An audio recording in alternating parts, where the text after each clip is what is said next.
නමෝ තස්ස භගවතු වරහතෝ සම්මා සම්බුද්දස්ස නමෝ තස්ස භගවතු වරහතෝ සම්මා සම්බුද්දස්ස නමෝ තස්ස භගවතු වරහතෝ සම්මා සම්බුද්දස්ස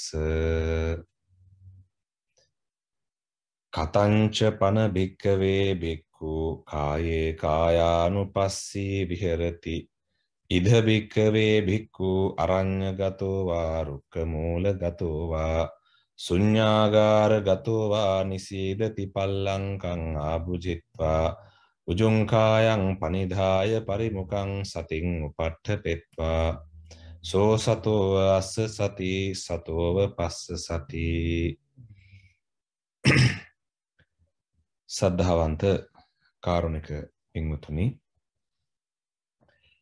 අද අපි සූදානම් වන්නේ මෙතෙක් කාලයක් අප විසින් සිද්ධ කරපු සතිපට්ඨාන සූත්‍ර දේශනාවේ ඉතා වැදගත් තැනකට, ඉතා වැදගත් දේශනාවකටයි. සමස්ත ධම්සුව දේශනා මාලාවේ අද අපි දේශනා කරන්නේ 111 වෙනි දේශනාව. ඒ වගේම සතිපට්ඨාන සූත්‍රය අරමුණු කරගත් දේශනා මාලාවේ අද අපි 22 වෙනි දේශනාව තමයි මේ සිද්ධ කරන්නට බලාපොරොත්තු වෙන්නේ. ඉතින් මේ දේශනාවේදී අපි දැන් එක කොටසක් නැත්නම් සතිපට්ඨාන සූත්‍රයේ තියෙන කොටස් 4න් එක කොටසක් සම්පූර්ණයෙන්ම සාකච්ඡා කොට අවසන් කළා. ඒ තමයි කායානුපස්සනාව. අද ඔබට මාතෘකා වශයෙන් ඇහුනේ කායානුපස්සනාවේ පළවෙනිම කොටස. කායානුපස්සනාවේ පටන් ගන්න ආනාපාන සතියෙන්නේ. කායානුපස්සනාවේ පළවෙනි කොටසේ ආනාපාන සතියේ පළවෙනි උපදේශ ටික තමයි මේ ශ්‍රවණය කරන්නට ලැබුණේ. ඉතින් මේ ආනාපාන සති භාවනාවෙන් ආරම්භ වෙන මේ කායානුපස්සනා කර්මස්ථානයේ නැත්නම් කායානුපස්සනා කොටස අපි සම්පූර්ණයෙන්ම සාකච්ඡා කළා. අපි දැන් මේ පිළිබඳ පොඩි පසුකතනයක් කරන්න යන්නේ. මොකද සතර සතිපට්ඨාන ඉගෙන ගද්දී අපිට තියෙන්නේ කායනුපස්සනා, වේදනානුපස්සනා, චිත්තානුපස්සනා, ධම්මානුපස්සනා 4 අධ්‍යයනය කරන්න. ඒතර දැන් අපි මේකෙදි සම්පූර්ණයෙන්ම කායනුපස්සනා කොටස කතා කළා. ඒකට අයිති වෙන දේවල් තමයි ආනාපාන සති, ඉරියාපත, සම්පජාන, පටික්කුල මනසිකාර, ධාතු මනසිකාර සහ නවසීවතික කියන කාරණේ. සීවතික 9ක් වශයෙන් එතන අපි සලකනවා. සීවතික 9ත් ප්‍රධාන කර්මස්ථාන 5කුත් එතන දැක්වෙනවා. එතකොට මේ කර්මස්ථාන සියල්ලම අපි සතිපට්ඨාන සූත්‍රයේ තියෙන ආකාරයට සාකච්ඡා කළා. හැබැයි මතක තියාගන්න මේවා මීට වඩා ගොඩාක් විස්තර කරන්න පුළුවන්. මම මේ හැම දේශනාවකදීම කිව්වා මේ අපි කතා කරන කොටස් වෙන වෙනම අපිට තව ගොඩක් විග්‍රහ කරන්න පුළුවන්. මොකද හේතුව අටුවාවල ගොඩක් විස්තර තියෙනවා මේ සම්බන්ධයෙන්, විවිධ සූත්‍රවල මේ සම්බන්ධයෙන් විස්තර තියෙනවා. තවත් වෙන දැනුම් පද්ධතීන් වල මේ ගැන විස්තර තියෙනවා. ඒ නිසා ඒ ඔක්කොම කතා කරන්න ගියොත් අපිට සතිපට්ඨාන සූත්‍රය ප්‍රධාන වශයෙන් මේක අර්ථ ගන්නවන්න ටිකක් කල් යයි. මේකේ ප්‍රධාන අරමුණත් ඒකම ඇත්තටම. මූලික අරමුණ මේකේ සතිපට්ඨාන සූත්‍රයේ ප්‍රධාන වශයෙන් අර්ථ ගන්නවන එක. ඒ කියන්නේ ඔයගොල්ලන්ට මේ දේශනාව අහගෙන සූත්‍රය කියව කොටසින් කොටස මොකක්ද මේ තියෙන්නේ කියන එක යම් දල අදහසක් අවබෝධයක් ගන්න පුළුවන් වෙන්න තමයි මේ දේශනා මාලාව මේ විදිහට පවත්වාගෙන යන්නේ. ඒතර කායනුපස්සනා සතිපට්ඨානයේ දැක්වෙන ප්‍රධානම සිද්ධාන්තය තමයි මේ කය අරමුණු කරගත් කරුණු බැලුවොත් ආනාපාන සතිය, ඉරියාපතේ ගත්තම සම්පජාන, පටික්කුල මනසිකාර හැම එකක්ම ධාතු මනසිකාර මේ හැම එකක්ම මොකද්ද? කය තමයි අරමුණු කරලා තියෙන්නේ. නවසීවතිකයේ පවා මරණයටපත් වුණාට පස්සේ අපේ කයට වෙන දේ තමයි අරමුණු කරලා තියෙන්නේ. ඒ නිසා තමයි මේක කායානුපස්සන, කය අනුව බැලීම. දැන් එතකොට අපි කතා කළා මේ දේශනාව ආරම්භ වෙද්දී අපි මේ ටික කතා කරලා ඊට පස්සේ බලමු අපි මේ එදිනෙදා සිහිය පිහිටවීම සඳහා කරන කරුණුත් මේ කායනුපස්සනාවේ තියෙනවාද කියලා. ඍජුව දක්වලා නැහැ. හැබැයි ඒ වුණාට මේවා අපිට ගලප ගන්න පුළුවන්. දැන් උදාහරණයකට අපි නිතර කියනවානේ දවස පුරා සිහියෙන් ඉන්න කියලා. සාමාන්‍යයෙන් මේක දැන් සතිපට්ඨාන සූත්‍රයේ විශේෂයෙන්ම මේ සතිපට්ඨාන සූත්‍රයට අදාළව අපි ඉගන්වනවා සතිපට්ඨාන භාවනා ක්‍රමය. දැන් ඔයගොල්ලන් අපි මේ කර්මස්ථාන ගන්නකොට සහ ඒ භාවනා පන්ති වල කතා කරන භාවනා කර්මස්ථාන වගේ අපි දැන් ආනාපාන සතිය දීර්ඝව කතා කරලා තියෙනවා ඒකේ කර්මස්ථාන පිළිබඳව. ඒ වගේ මේ සතිපට්ඨානයේ තියෙන සතිපට්ඨානයට අදාළ වෙච්ච භාවනා ක්‍රමවේදයක්. ඒතර සතිපට්ඨානයේ නම් වූ භාවනා ක්‍රම සතිපට්ඨාන භාවනා ක්‍රමවේදය තුල ප්‍රධාන වශයෙන්ම අරමුණු කරන්නේ ප්‍රධාන වශයෙන්ම ඉලක්කගත කරන්නේ එක දෙයයි මොකද්ද? සිහියෙන් යුක්තව කටයුතු කිරීම. සිහිය දිනු කිරීම. මේක තමයි ප්‍රධාන කාරණා. හැබැයි මේ සිහිය දිනු කිරීම මම ඔබ නැවත අරන් යනවා අපේ දේශනා මාලාවේ අර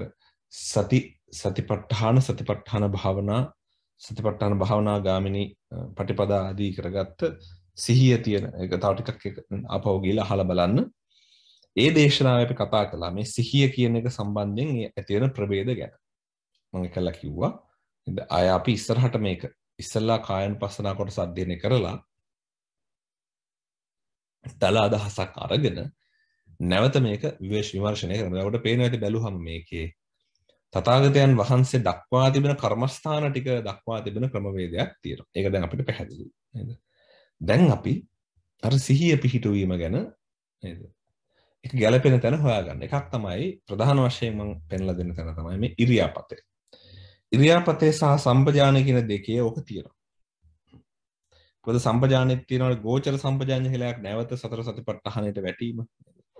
එතකොට ඒ නිසා අනික ඉරියාපතේ අපි මේ කරන හැම දෙයකටම අවධානයෙන් සිහියෙන් කිරීමෙන් ඒ අදාළ ඉරියව්වේ අපි පිහිටා සිටිනවා. අපි ඒ අදාළ ඉරියව්ව තුළ බැසගෙන සිටින බව, ඒ ඉරියව්ව තුළ අපි යොමු වී සිටින බවට ඒ අනුව පැහැදිලි වෙනවා. ඒ නිසා මේ ඉරියාපත භාවනාව, නැත්නම් ඉරියාපතේ කියන එකත් නේද? මේ අපි ඔය කතා කරන එදිනෙදා පවත්වන සිහිය පැවැත්වීමට හරි වැදගත්. දැන් මේක ඉගෙන ගත්ත නිසා සතිපට්ඨානය වඩන නිසා ඒකත් කාට හරි පුළුවන් නම් අවැසිනම් දියුණු කරලා බලන්න පුළුවන්. ඒ කියන්නේ අපි සාමාන්‍යයෙන් කියනවා එක දිගට පැය 24ක් සිහියෙන් ඉන්න බලන්න කියලා. ඒක සාමාන්‍යයෙන් අපි භාවනා කරන කෙනෙකුට සතිපට්ඨාන භාවනාව කරන කෙනෙකුට දෙන අවවාදයක්. මේක කරන්න අමාරුයි ඉතින්.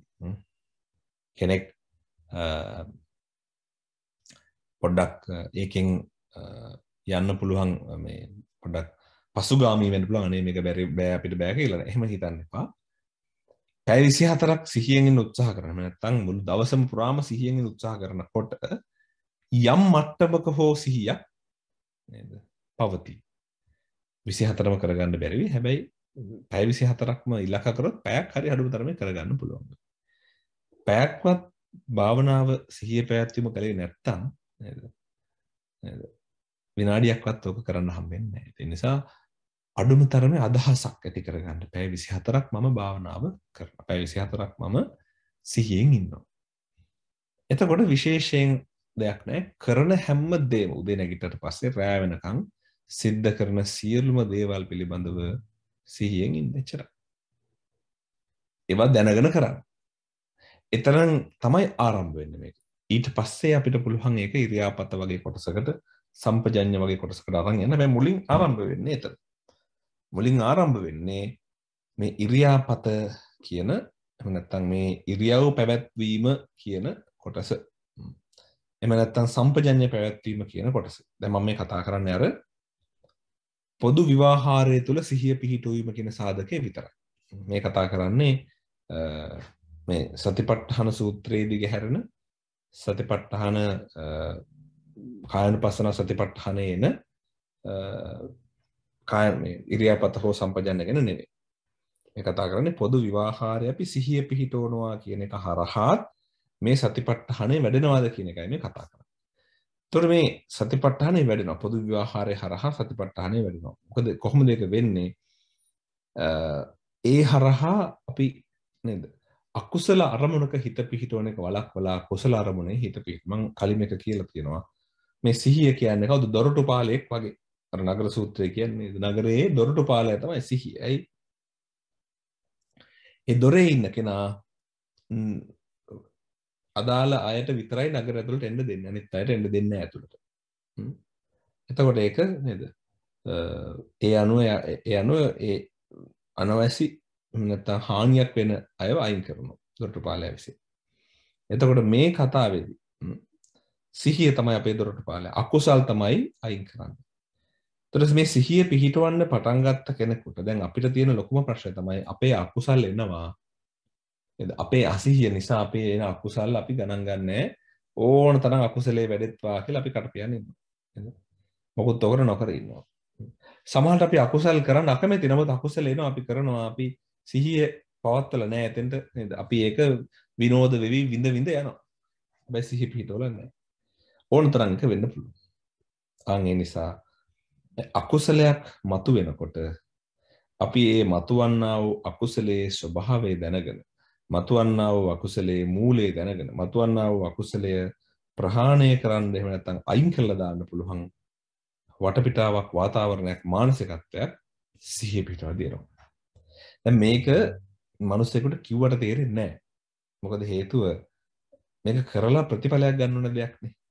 කෙනෙක් මේක අහලා කියයි මේ මොකද්ද මේ කියන්නේ ඔහොම සිහිය වැඩෙනවද කියලා. ඉතින් ඒක තමන් කරලා බලන්න ඕන. කරලා බලන්න නැතුව සිහිය වැඩ මේක වෙනවා මෙහෙම වෙනවා කිව්වට හරියන්නේ නැහැ. මොකද මේක 100% ප්‍රායෝගික කාරණයක්. ඒ කියන්නේ සිහිය පිහිටවන කෙනාගේ හිතේ අකුසල අරමුණු අඩු වෙනවා කියන එක ප්‍රායෝගික කාරණයක්. ඒක තමන් කරලා බලන්න ඕන. මම හැම වෙලේම කියන්නේ බුදුදහමේ තියෙන ගොඩක් දේවල් ප්‍රායෝගිකයි කියලා.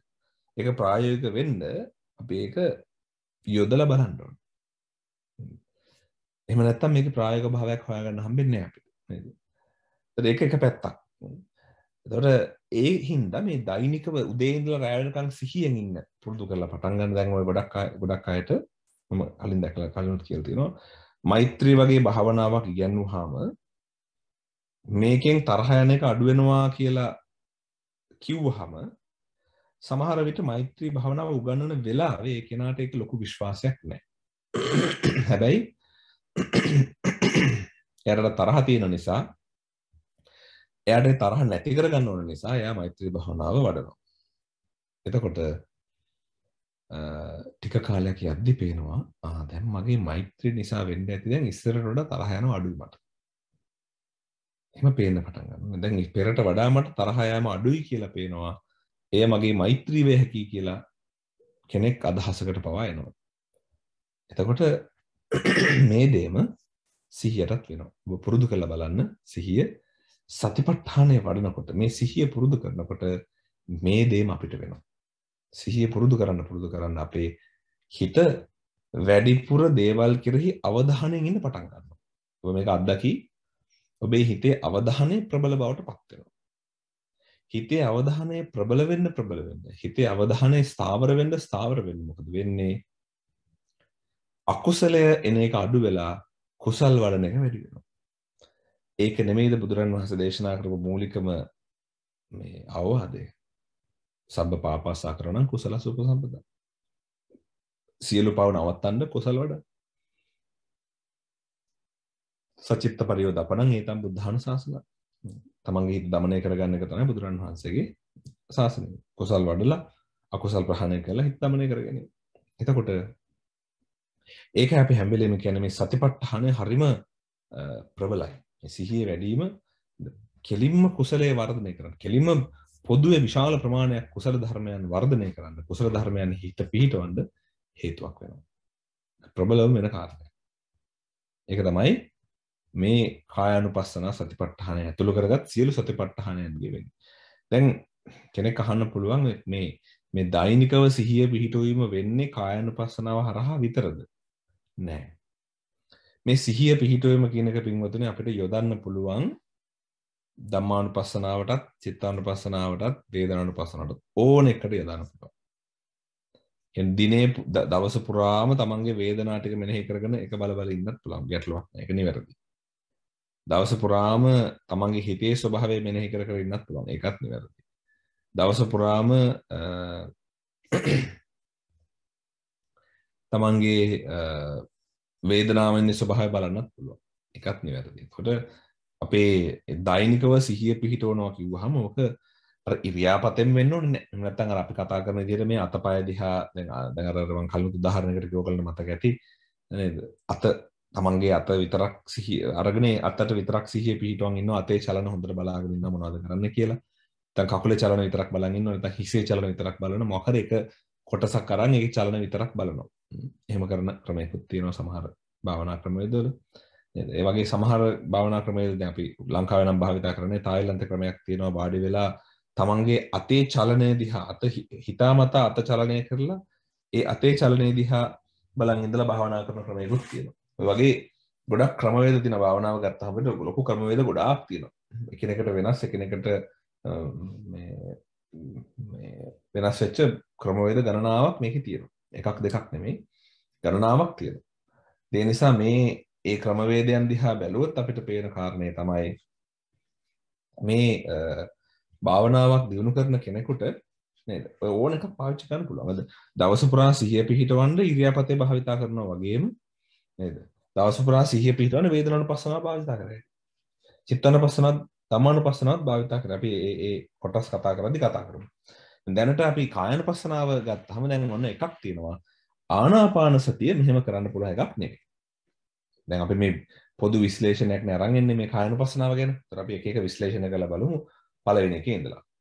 ඔයගලන්ට ඒ වගේම තමයි දැන් සතිපට්ඨාන ඉගෙන ගන්න ඉඳ මතක තියාගන්න මේ භාවනා ටික. පිළිවෙල ආනාපාන සති, ඉරියාපත සම්පජාන, පටික්කුල ධාතු මනසිකාර නවසීවත්ක. මේක මතක තියාගන්න ලේසි ක්‍රමයක් තියෙනවා. ඒ තමයි මේ පළවෙනි භාවනාව ආනාපාන සතිය. ඕක මතක හිටිනවා. ඊළඟට ඉරියාපතයයි සම්පජානය එක වගේ. ඉරියාපතේ කියන විදිහටම නේද? ඉරියව් මෙනෙහි කරනවා වගේම තමයි ඒ අවස්ථාවවලදී සම්පජානයෙන් ඉන්නේ. ඒ හින්දා ඉරියාපතයයි සම්පජානයයි එක වගේම. ඊළඟට පටික්කුල මනසිකාරය ධාතු මනසිකාරය ගත්තම පටික්කුල මනසිකාරය දෙතිස් කුණපත් ධාතු මනසිකාරය ධාතුත් තියෙන එකත් කය විශ්ලේෂණය කරන එකක්. දැන් ඉරියාපතේ සම්පජානයයි කයේ චලන සහ හැසිරීම ගැන බලනවා. පටික්කුල මනසිකාරය ධාතු මනසිකාරය කයේ කොටස් වෙන් කරලා බලනවා. ඒතර අවසාන එක නවසීවතික. මලමිනි එහෙම නැත්නම් මරණයට පස්සේ ඒ සීවතික නවයක් යටතේ අපේ කය දිරණ ආකාරය බලන එක. තර ලේසිම ආනාපාන සතිය ඉරියාපත සම්පජාන පටික්කුල ධාතු මනසිකාර නවසීවතික. මේ ටික මතක තියාගන්න පුළුවන්.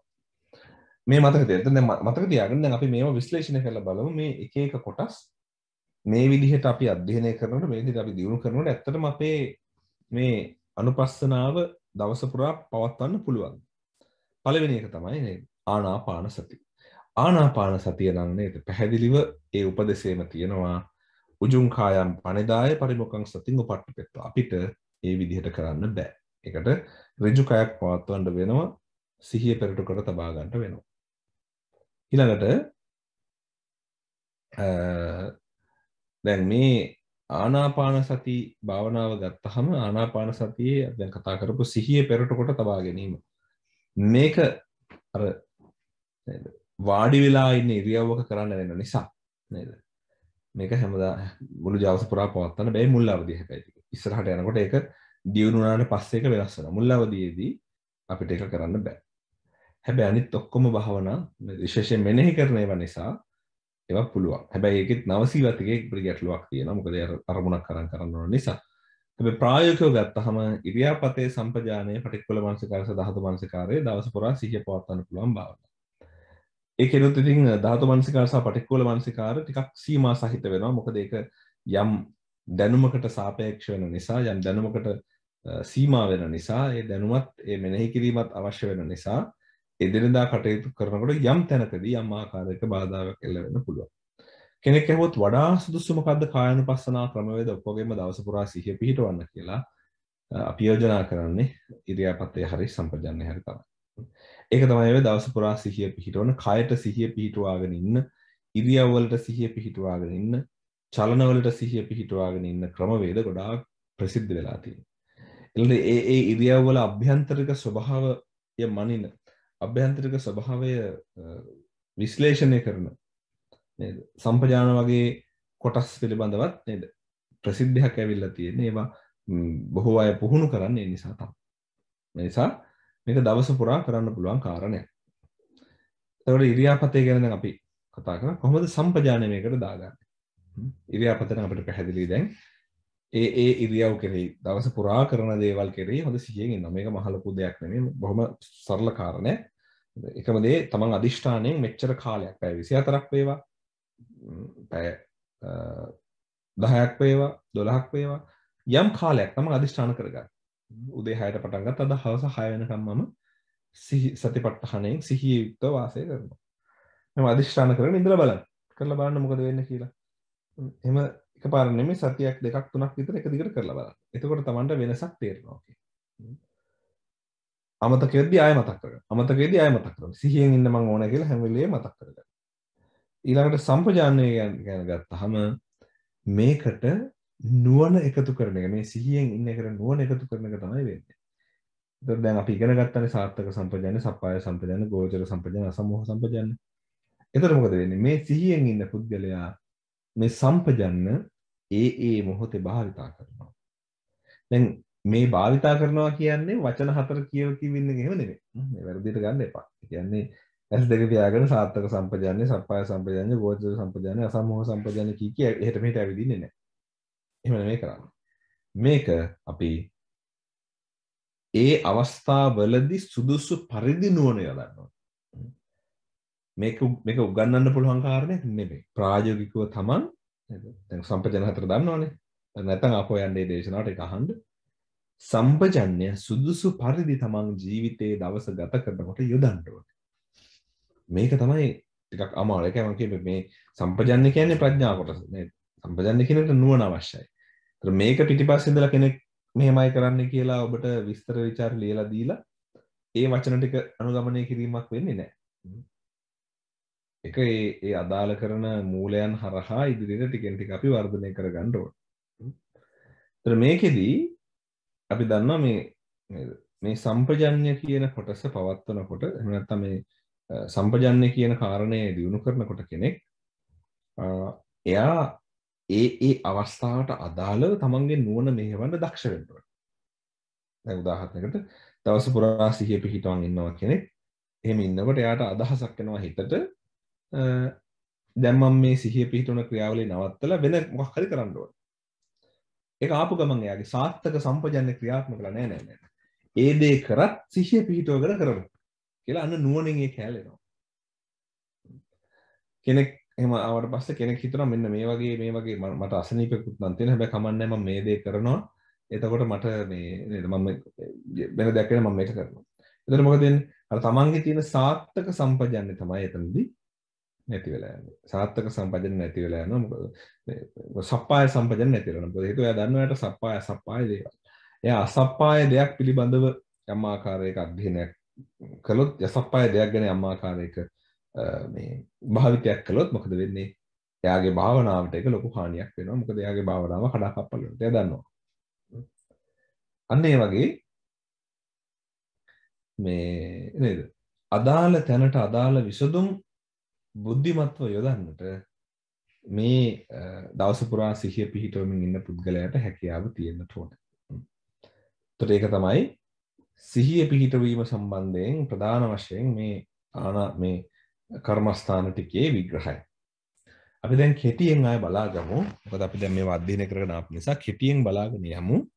මොනවද මාත්‍රිකා සහ උපමාත්‍රිකා වශයෙන් අපි මේකේ සාකච්ඡා කළේ. මොකද අදින් අපි කායानुපස්සනා සම්පූර්ණයෙන්ම අවසන් කරනවා. ඊට පස්සේ අපිට විග්‍රහ කරන්න, විස්තර කරන්න ඉගෙන ගන්න තියෙන්නේ වේදනානුපස්සනාව. එතකොට කායानुපස්සනාව ආරම්භ වෙන්නේ අපි කෙටියෙන් මේ ටික මතක් කරගන්න. ඒතර ඔබට ඒ තියෙන දේශනාවේදී අපිට දේශනාව වල ඉඳලා අහන්න පටන් ගත්තා. ඔබට පහසු වෙයි. මේ සාරාංශගත කරලා තියෙන කාරණා නිසා ඔබට ටිකක් පහසුවක් වෙයි මේක අධ්‍යයනය කරගෙන යන්න. කායानुපස්සනාව ආරම්භ වෙන්නේ මොකෙන්ද? කායानुපස්සනාව ආරම්භ වෙන්නේ ආනාපාන සති භාවනාවෙන්. පළවෙනි භාවනාව වශයෙන් දක්වන්නේ ආනාපාන සති භාවනාව. කායानुපස්සනාවේ ආනාපාන සති පබ්බේ ආරම්භ වෙන්නේ නේද?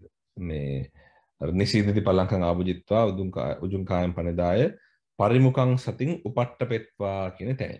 ඔබ සූත්‍රයේ පිළිබඳව අවධානයෙන් යුක්තවම නම් ඒක මේවා කරන්නේ නේද? පරිමුඛං සතින් උපට්ඨපෙත්වා කියන තැනින් කායानुපස්සනාවේ මූලික විග්‍රහය නැත්නම් කායानुපස්සනාවේ හඳුන්වා දීම අවසන් වෙන. එතනින් පස්සේ තියෙන්නේ කායानुපස්සනාවේ ආනාපාන සති කියන කොටස පිළිබඳව ආරම්භය. එතකොට මේ කායනුපස්සන සතිපට්ඨානය ගත්තහම නේද? ආනාපාන සතිය තමයි එකේ ඇත්තටම වඩා ප්‍රසිද්ධ සහ ගොඩක්ම දෙනෙක් භාවිතා කරන භාවනාව. මම ඔයගලන්ට කලිනුත් මේක කියලා දෙනවා බුදුරන් වහන්සේ බුද්ධත්වයට පත්වීම සඳහා පවා භාවිතා කර භාවනාව වශයෙන් තමයි මේක හඳුන්වන්නේ. ඒ වගේම ආනාපාන සති භාවනාව කියනවා ප්‍රඥාවන්තයාගේ භාවනාව කියලා. ඒතර ඒක තමයි පළවෙනි භාවනාව වශයෙන් දක්වන්නේ. ආස්වාස ප්‍රාස්වාසයේදී නේද ආනාපාන සතියේදී ප්‍රධාන කර්මස්ථාන අපි හඳුනාගත්තා කීයක්ද? අවස්ථා හතරකට. සතෝ අස්සති, සතෝ පස්සති කියන අවස්ථාව, ඊළඟට දීඝ රස්ස වශයෙන් යන අවස්ථාව, සබ්බකාය පරිසංවේදී අවස්ථාව, පස්සම්බයං කාය සංකාරණ අවස්ථාව කියලා අපි කොටස් හතරකට මේක විග්‍රහ කරා. ඒ වගේ අපි විග්‍රහය අඳුරගත්තා මේකේ මූලික වශයෙන් අප විසින් කරන දේ නේද? මේකේ මූලිකව අපි පුහුණුවේදී භාවනාව ආරම්භයේදී කළ යුතු දේවල් ටික මොනවද? අර අරඤ්‍යගතව, රුක්කමුලගතව, ශුඤ්ඤාගාරගතව, නිසිද්ධි පලං අබ්දුත්තනේ. මූලික වශයෙන් කළ යුතු කටයුතු තමයි සුදුසු පරිසරයක් තෝරා ගැනීම. ඒකට අදාළ පාලි වචන ටික තියෙනවා. අරණ්‍යයක්, රුක්මුලක් හෝ ශුඤ්ඤාගාරයකට යන්න, හරි නියම ආසනයේ නියම ආකාරයේ තැනක වාඩි වෙන්න, කය ඍජු කරගන්න. මේ ටික ඇවිල්ලා මොනවද? මේ බාහිර සාධක ටික එකතු කරගන්න තියෙන අපිට මේ ටික හොයාගන්න වෙනවා. ඊට පස්සේ තමයි මොකද වෙන්නේ? පරිමුඛං සතින් උපට්ඨපෙත්වා සතෝ අස්ස සති සතෝ පස්සේ. තමයි විසින් කළ යුත්තේ මොකද්ද? සිහියෙන් යුක්තව හුස්ම ගන්නවා, හුස්ම හෙලනවා. හුස්ම ගන්නවා, හුස්ම හෙලනවා. ඊට පස්සේ ඒ අවස්ථාවලදී දීර්ඝ වශයෙන් නම් දීර්ඝ වශයෙන්, කෙටි වශයෙන් නම් කෙටි වශයෙන් ආදී වශයෙන් හුස්ම රැල්ල මෙනෙහි කරනවා. එහෙම යනකොට මොකද වෙන්නේ? සබ්බ කාය පරිසංවේදී පස්සම්භයං කාය සංඛාරම් කියන අවස්ථාවල් වලට පත් වෙනවා. ඒකත් විග්‍රහ කරලා තියෙනවා. නැවත යන ආනාපාන සතියට ඒක බලා ගන්න නේද? ආස්වාස ප්‍රාස්වාසය කයක් වශයෙන් දකින එකත් ඒක සියුම් වෙන එකක් තමයි මේ විග්‍රහයේ දක්වන්නේ. ඊට පස්සේ අපි ඒ අනුව කායानुපස්සන ආනාපාන සතිය වර්ධනය කරන ආකාරය ගැන කතා කළා. ඊළඟට ඒකෙම නේද? දැන් මේ හැම කර්මස්ථානයකම මම හිතන්නේ සමහර ඒවා අපි කතා කළෙත් නෑ. හැම කර්මස්ථානයකම විදර්ශනා කොටසකුත් තියෙනවා. හැම කර්මස්ථානයකම තියෙනවා නේද? විදර්ශනාවේ තියෙන්නේ අජ්ජත්තං වා කායය කායනුපස්සී විහෙරති, බහිද්ධා වා කායය කායනුපස්සී විහෙරති, අජ්ජත්ත බහිද්ධා වා කායය කායනුපස්සී විහෙරති, සමුදය ධම්මානුපස්සී වා කායස්මින් විහෙරති යන්නේ විදිහට තියෙනවා නේද? ඒ කියන්නේ දැන් ආස්වාස ප්‍රාස්වාස බලනකොට නේද? අර මේ අපිට පේන ආස්වාස ප්‍රාස්වාසය විතරක් නෙමෙයි නේද? මේක ධාතු වශයෙන් එහෙම නැත්නම් මේ ආස්වාස ප්‍රාස්වාස කරන්න කියන අදහස නැතුව ඒක ක්‍රියාවලියක් වශයෙන් ඒ රූපකය ආස්වාස ප්‍රාස්වාස රූපකය දිහා බලලා ඒකේ තියෙන හට ගැනීම දැන් ආස්වාසයේ උපදවන ස්වභාවය, පවතින ස්වභාවය සහ නැති වෙන ස්වභාවය. කොටිම හට ගන්න ස්වභාවය සහ නැති වෙන ස්වභාවය. රූපකයේ ආස්වාස ප්‍රාස්වාස කරන රූපකයේ බිඳී යාමේ ස්වභාවය. මේක බලනවා නේද? ඊළඟට නැවත ඒක ඉපදවීමේ ස්වභාවය. නැවත ඒක බිඳී යාමේ ස්වභාවය. මේක බලනවා. ඊළඟට මේ ආස්වාස ප්‍රාස්වාස හරහා බලනවා මේක මේ නේද? මේ මා විසින් කරන දෙයක්ද මේ ක්‍රියාවලියක්ද කියලා මේක ක්‍රියාවලියක් වශයෙන් දකිනවා. සිහිය පිටුවාගෙන ඒකේ තියෙන ලක්ෂණ අනුව.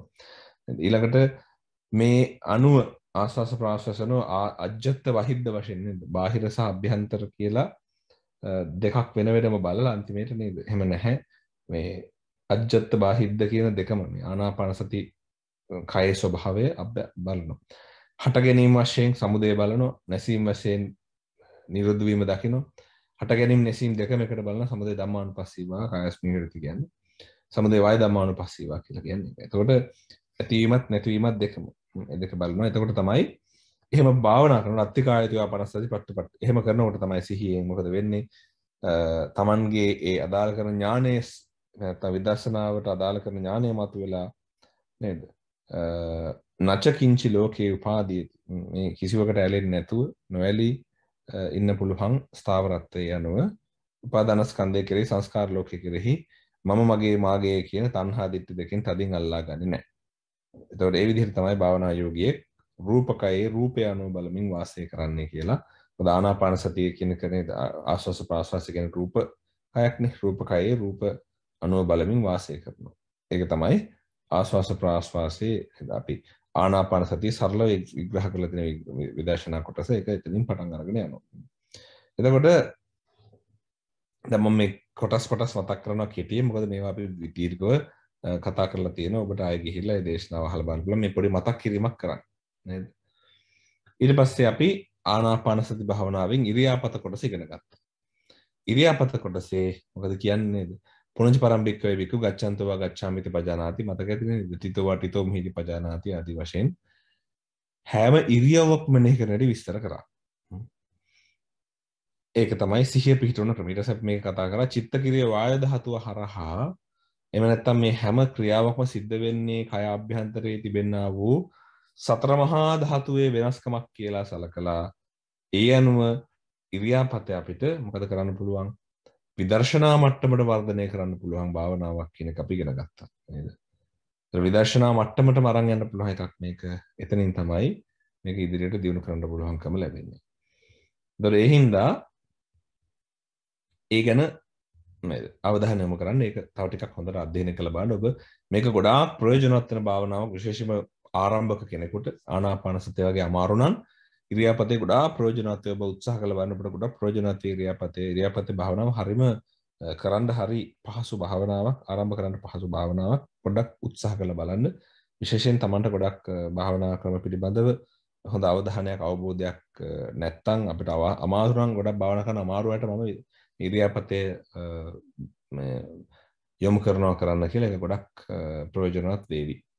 ඊළඟට මේකම විදර්ශනා පැත්තට හරවලා අර තමන්ගේ කයේ ස්වභාවය අනිත්‍ය වශයෙන් දැකලා මේක චිත්තක්‍රියා වායු ධාතුවක් මේ චලනයන් කියන්නේ චිත්තක්‍රියා වායු ධාතුවක් කියන එක දැකලා ඒ අනුව බාහිර අභ්‍යන්තර කායේ ස්වභාවය වෙනසක් නැහැ කියන එක දැකලා හට ගැනීම නැතිවීම කියන එක වෙනසක් නැහැ කියලා දැකලා අපි එතනින් ඉදිරියට භාවනාව ඒ මාර්ගය වර්ධනය කරන්න පුළුවන්කම ලැබෙනවා.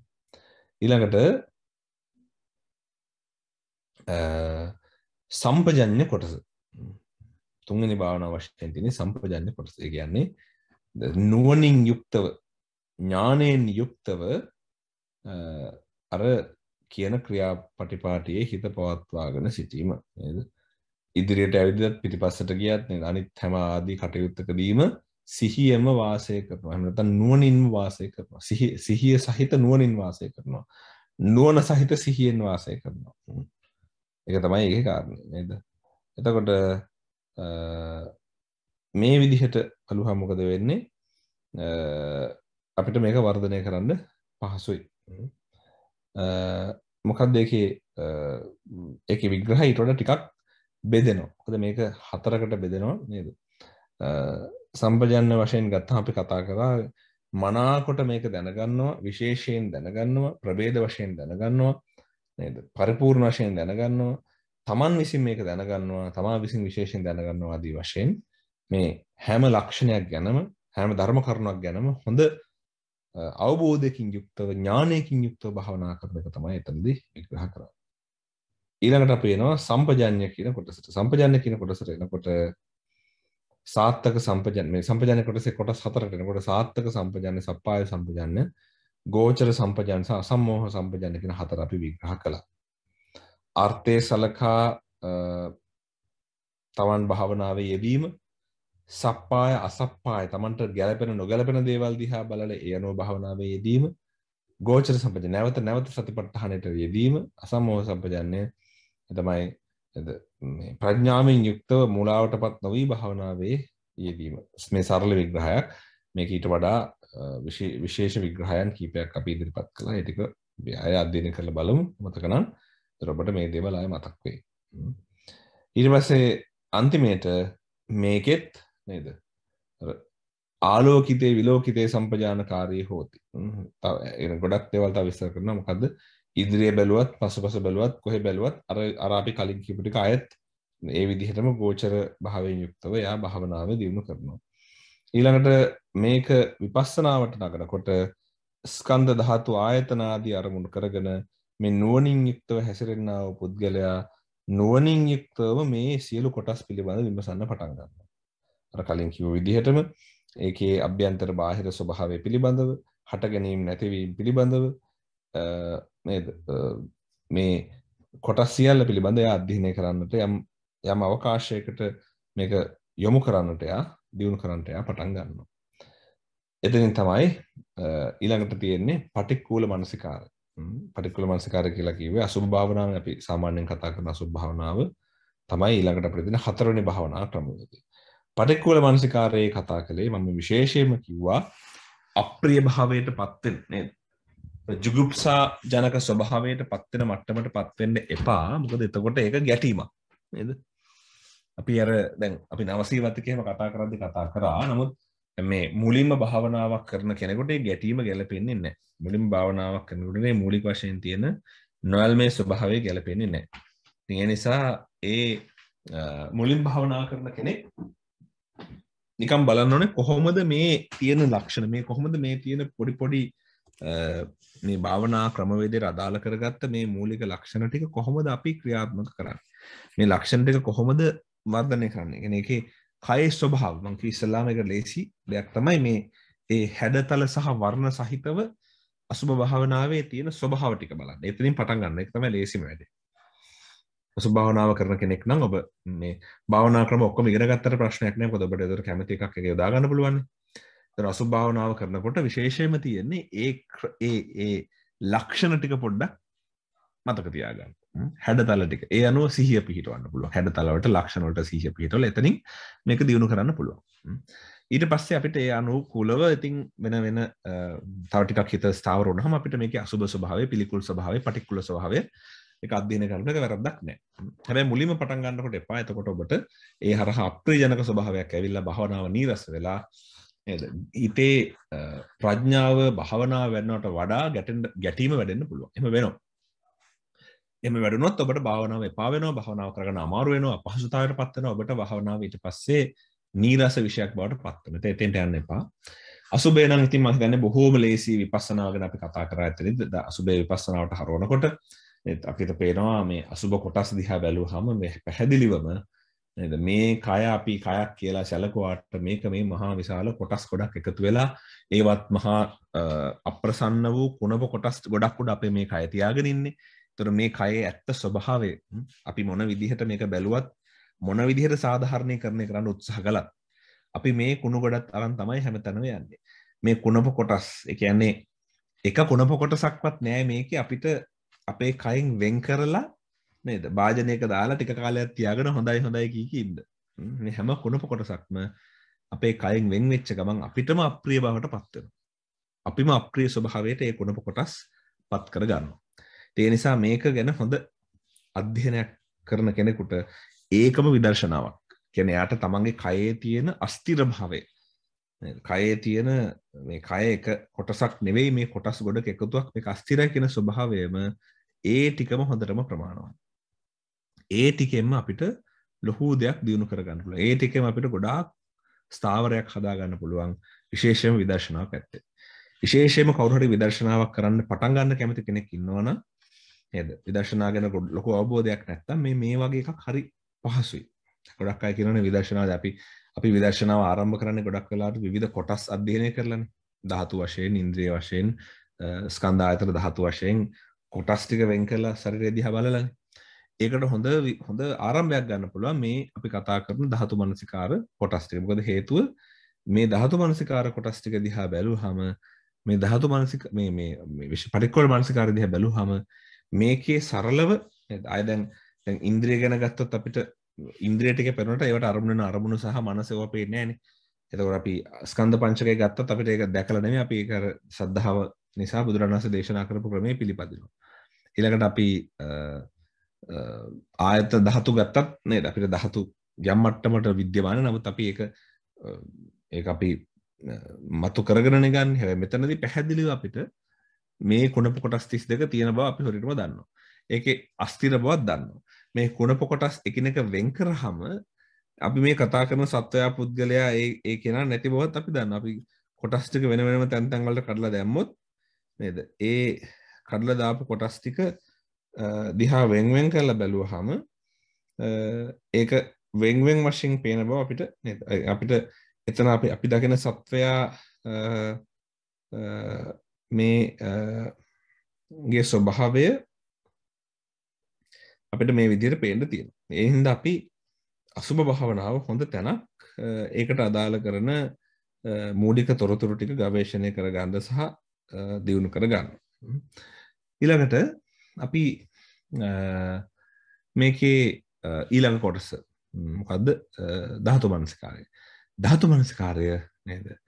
මූලික වශයෙන් අපිට සතිපට්ඨානයේදී සමත කොටසක් වශයෙන් පුරුදු කරන්න පුළුවන්. ඒ ධාතු පඨවි ආපෝ තේජෝ වායෝ තියෙන තැන් පිළිබඳව අවධානය යොමු කිරීමෙන් සිහියෙන් සිටීමෙන්.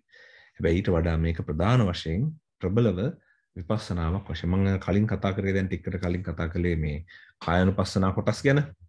මේ කායानुපස්සනා කොටසේ මේ ධාතු පටික්කුල මානසිකාර කොටසේ වැදගත්ම නැත්නම් ඊටාම ප්‍රයෝජනවත්ම භාවනා මානසිකාරයේ වශයෙන් ප්‍රයෝජනවත්ම කොටස වශයෙන් අපිට පෙන්වන්න පුළුවන් විදර්ශනාවක් කරන කෙනෙක් නම් මේ ධාතු මනසිකාර කොටස. මොකද හේතුව අර පටික්කුල මනසිකාරයම තව දිගුවක් වගේ තමයි. පටික්කුල මනසිකාරයේදී අපි කතා කරේ කය කොටස් ටික වෙන් කරලා මෙතනදී සමස්ත කයම අරගෙන ධාතු මනසිකාරයේ වශයෙන් ඒ හැම කොටසක්ම ධාතු වලට බෙදෙනවා. එතකොට මේකේ මම ඉගෙනුවා මම හිතන්නේ ඔයගොල්ලන්ට මතක ඇති පඨවි කොටස් අර පටික්කුල මනසිකාරයේ කතා කරන කොටස් වලින් ඒ කොටස් 32ක් මෙතනට ඇතුළත් වෙනවා. ඊට අමතරව අපි තව වායෝ සහ තේජෝ ධාතු ඒවත් වෙනම අරගෙන සාකච්ඡා කරනවා. මේක සම්පූර්ණ මේ කොටසම අපිට පඨවි ආපෝ තේජෝ වායෝ වශයෙන් මේ කය. ඒතර මේක අර මම කලින් කතා කරාට වඩා ප්‍රබල වශයෙන් විදර්ශනා මට්ටමට හිත වඩන්න පුළුවන්. මොකද හේතුව මේ පඨවි ආපෝ තේජෝ වායෝ දිහා බලනකොට මේ හතර හරහා අපිට අර දැන් අපි කුණප කොටස් නම් අපි ඒ කොටස් වශයෙන් හරි සලකනවනේ. ඒ කොටස හරි ශරීරයේ අංගයක් වශයෙන්. මේක ඊටත් වඩා එහාට ගියප එකක්. මෙතනදී ඒ කොටස් පවා ධාතු ස්වභාවයෙන් බලනවා. දැන් අතනදී නම් කය වෙනයි. ඒතකොට අපි දැන් පටික්කුල මානසිකාරය ගත්තොත් කයේ කොටස් ටික වෙනයි. ලෝකයේ තියෙන අනිකුත් ධාතු වෙනයි වගේ පේන්න පුළුවන්. අනිකුත් හැඩතලය මේවා. දැන් මෙතනදී නෑ එහෙම එකක් නෑ. මෙතනදී ධාතු වලට බෙදුවත් කෙනෙක්ගේ කයක් එයාට ඒ කයේ ස්වභාවය ලෝකයේ ස්වභාවය දෙකක් කියලා පෙන්නන්න ආයි ඉඩක් නැහැ. ආයේ කයේ ස්වභාවය ලෝකයේ ස්වභාවය දෙකක් කියලා පෙන්නන්න ඉඩ කඩ නැහැ යාට. එයාගේ කයේ ස්වභාවයම තමයි ලෝකයේ ස්වභාවය. දෙකක් නැහැ එකයි තියෙන්නේ. කයේ ස්වභාවය ලෝකයේ ස්වභාවය දෙකකට වෙන් කරලා පෙන්නන්න බෑ. මොකද පඨවි ධාතු කය ඇතුලේ තිබ්බත් ලෝකයේ තිබ්බත් පඨවිම තමයි. ආපෝ ධාතු කය ඇතුලේ තිබ්බත් ලෝකයේ තිබ්බත් ආපෝම තමයි.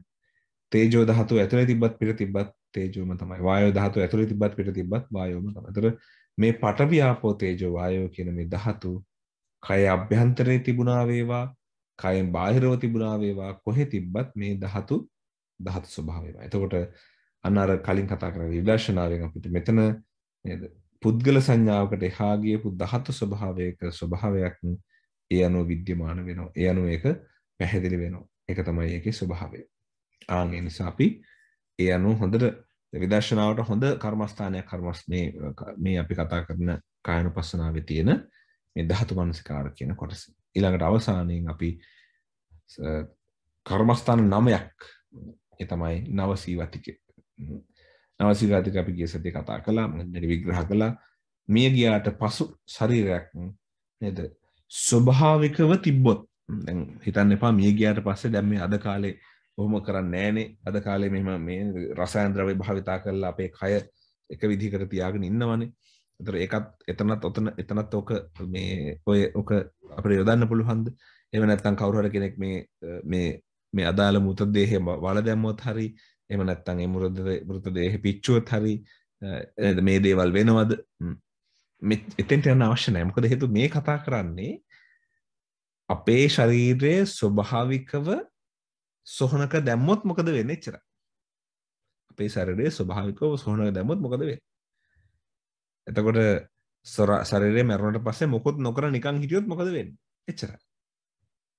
එතකොට දැන් ඔබට මොනවා වුණත් ඔබ මරණයට පත් වුණාට පස්සේ ඔබේ මృత ශරීරයට මොනවා කරත් ඒක නෙමෙයි. මේක මේ විදිහට තිබ්බොත් මෙහෙමයි වෙන්නේ. මේක මේ උපකල්පනයක් මත පදනම් වෙච්ච එකක් නේ. තමන්ට තමන්ගේ කය පේන්නේ නැහනේ. ඒකනේ අපි මේ විදිහේ විශේෂයෙන්ම අර කියන අමුසොහනෙන් ගිහලා නිමිත්තක් බලලා නේද? දැන් මේක අපිට කරන්න බැරි මට්ටම එකක් මේක. මොකද ඒ කාලේ හැටියට නේද? අද පින්තූරකින් තමයි ඒක ගන්න වෙන්නේ. අමුසොහනෙන් නිමිත්තක් බලලා ඒක දිහා බලලා තමයි හිතන්න කියන්නේ මේ මටත් මේක වෙනවා. මටත් මේ ටික වෙනවා. මමත් මේ විදිහට ඉදිමෙනවා. මමත් මේ විදිහට සැරව ගලනවා. මටත් මේ වගේ මගේ කයත් මෙහෙම තමයි කියලා ස්වභාවය බලන්න කියන්නේ ඒකයි. ඒතර මේවා ඇත්තටම හරියට පුරුදු කරොත් අර මම නිතර කියනවා මේ කාරණේ භාවනා කරන අයට කමටහන් ගන්නකොට හරියට මේ දේවල් පුරුදු කරොත් ඇත්තටම ගිහි ජීවිතේ ඒවත් ඉන්න හිතෙන්නේ නැහැ කෙනෙක්. ඉන්න බෑ. මොකද එච්චරට මේකේ තියෙන යථාර්ථය වැටහෙන්න පටන් ගන්නවා නේද? බොහෝ අය අහනකොට ඇයි කෙනෙක් පැවිදි භාවයට පත් වෙන්නේ? මොකද්ද විශේෂ හේතුව පැවිදි වෙච්ච කියලා? ධර්මයේ දන්න කෙනෙක් නම් මේ ප්‍රශ්නේ අහන්න හේතුවක් නැහැ. මොකද හේතුව ධර්මයේ දන්න කෙනෙක්ගේ ප්‍රශ්නේ විය යුත්තේ මේ ඇයි මේ මිනිස්සු මේ මාර්ගේ වඩන්නේ නැත්තේ? ඇයි මේ මිනිස්සු මේ නේද? ගිහිගෙන් අතහැරලා හරි ගිහිගේ තුල හරි නෙක්ඛම් මේ කරලා හරි මේක කරන්නේ නැත්තේ ඇයි කියන එකයි. ප්‍රශ්න විය යුත්තේ ඒකයි. ඇයි කෙනෙක් මහාන නොවෙන්නේ කියන එකයි ප්‍රශ්නේ මේ යථා ස්වභාවය මේ විදිහට දැක්කම සතිපට්ඨානෙ තියෙන. යථා ස්වභාවය දැක්කම අපේ කයේ තියෙන දැන් මේ විග්‍රහ කරේ පැතිකඩ ගණනාවකින් බලන්න ඒක බුදුරන් වහන්සේ කය පිළිබඳව දකින විග්‍රහය. ඒක හරි වැදගත්. කියන්නේ එක පැත්තක් මේ පටික්කුල මානසිකාරය කියන්නේ එක පැත්තක් බුදුරන් වහන්සේ මේකේ පෙන්වලා දෙනවා නවසීවතික ආදී දේවල් වලින් මේ ශරීරයට වෙන්නේ මොකද්ද කියන එක දිහා බලලා ඒ අනුව තමන්ගේ මනස වර්ධනය කරනවා. අනිත් පැත්තක් පෙන්වනවා ශරීරයේ ඇත්තටම තියෙන්නේ මොනවද මේ දෙතිස් කුණප ටික. ඒ හරහා හිත දියුණු. හිත ඊළඟට බලනවා ශරීරයේ ඒ කුණප හැදලා තියෙන මොනවද ධාතු වලින්. ඒ ගැන බලුවහම ධාතු ස්වභාවය මොකුත්ම නැහැ. ධාතු ටිකක් විතරයි තියෙන්නේ. ඒ පැත්තෙන් බලන්න. ඒ මොකුත්ම බැරි නම් ඉරියව් පැවැත්ම හරි තමන්ගේ නුවණ පැවැත්මෙන් හරි කය දිහා බලන්න කියනවා. ඒ වගේම මේ ශරීරයේ පවතින ප්‍රධාන ක්‍රියාවලිය තමයි නොනවත්වා පවතින ආනාපාන සතිය. ආනාපාන එහෙම නැත්නම් හුස්ම ඉහළ පහළ වෙන. ඒක දිහා බලන්න කියනවා. එතකොට පැතිකඩවල් ගණනාවකින් බුදුරන් වහන්සේ මේ පෙන්ලා දෙන්න හදන්නේ මේ සත්වයාට මේ කය කියන එක හුදෙක් ක්‍රියාවලියක්. ධාතු ටිකක් එකතු වෙලා මනසක් විසින් පවත්වන ක්‍රියාවලියක්. එහෙම නැතුව මේ කයේ ස්ථිරව ගත හැකි ස්ථිරව ගත යුතු ප්‍රධාන ප්‍රභේදයක් අපිට හොයාගන්න නැහැ. ඒක ක්‍රියාවලියක්. ඒක ක්‍රියාපටිපාටියක් කියලා. ඒ ක්‍රියාවලියේ ක්‍රියාපටිපාටියේ ස්වභාවය බලන්න තමයි බුදුරන් වහන්සේ මේකේ ඒ විග්‍රහය ඉදිරිපත් කරලා තියෙන්නේ. මේ විග්‍රහය අනුකූලව අපි භාවනාව කළොත් අපේ කායानुපස්සනා භාවනාව වැඩෙනවා. මේ කායानुපස්සනාව කියන කොටසත් නේද අර අවසානයේ අපිට පාලියේ බලනවා නම් ඒ පාලියේ කියවලා බලන්න පුළුවන්. අවසානයේ තියෙනවා සතිපට්ඨානේ මොකද වෙන්නේ? යෝහි කෝච බික්කවේ මේ චත්තාරෝ සතිපට්ඨානේ එවං භාවෙය්‍ය සත්තවස්සානි තස්ස දින්නම් පලානං අඤ්ඤතරම් පලං පාටිකංකං දිත්තේව ධම්මේ අඤ්ඤා සතිවා උපාදිශේෂේ අනාගාමිත. අරහත්ත්වයට පත්වීම හෝ අනාගාමීත්වයට පත්වීම වෙනවා කාටද? මේ පුරුදු කරන කෙනාට හරියට සතිපට්ඨානේ වැඩුවොත් මේ කායानुපස්සනාව හරියට වැඩුවොත් මොකද වෙන්නේ? වසර 7ක් ඇතුළත නේද? සත්තවස්සානේ වසර 7ක් ඇතුළත එයා අරහත්ත්වයට හෝ සතිපට්ඨාන මේ අනාගාමී භාවයටපත් වෙනවා. එහෙම ගිහිල්ලා අන්තිමට මොකද කියන්නේ? හොඳටම ඉන්ද්‍රිය සම්පත් තිබ්බොත් දවස් 7න් මොකද වෙන්නේ? අරහත්ත්වයට හෝ අනාගාමී ඵලයට හෝපත් වෙන්න පුළුවන්. එච්චර මට්ටමට මේ සතිපට්ඨානය වර්ධනය කරන්න පුළුවන් කියලා කියන මේ කායानुපස්සනාවටත් මේ කාරණේ 100%ක් අදාළයි. ඒක තමයි තථාගතයන් වහන්සේ පෙන්වුවේ මේක ඒ කායන අයබික්වේ මග්ගෝ සත්තානං විසුද්ධියා කියන්නේ. සත්වයාගේ පිරිසුදු භාවයට ශෝක පරිද්දවාන සමතික්කමාය දුක්ඛ දෝමනසං අත්තංගමාය ඥායස අධිගමාය නිබ්බානස සච්ච කිරියාය. නිවන සාක්ෂාත් කිරීමට හේතු වෙන ප්‍රධානම මාර්ගය ඒ කායන මාර්ගය වශයෙන් සතිපට්ඨානය පෙන්වා වදාළේ ඒ නිසයි. අපි අද අධ්‍යයනය කරන්න යෙදුනේ සතිපට්ඨානේ අර කායानुපස්සනාව විග්‍රහ කරපු විග්‍රහයේ පසු විපරමක්. අපි දැන් සූදානම් වෙමු වේදනානුපස්සනා සතිපට්ඨානය ඉගෙන ගන්නට. අද දවසේ අපි මේ දේශනාව සිදු කිරීමෙන් ලද්දා වූ කුසලානිසංස ධර්මයන් අපි අනුමෝදන් කරනවා. මේ ලෝකවාසී සියලු සත්වයන්ට නිදුක් නිරෝගී සුවපත් භාවයෙන් අමා මහ නිවන් සුවය සාක්ෂාත් වීම සඳහාම මෙපින් එකසේ හේතු වාසනා කරගනිත්වා කියලා අපි අනුමෝදන් කරමු.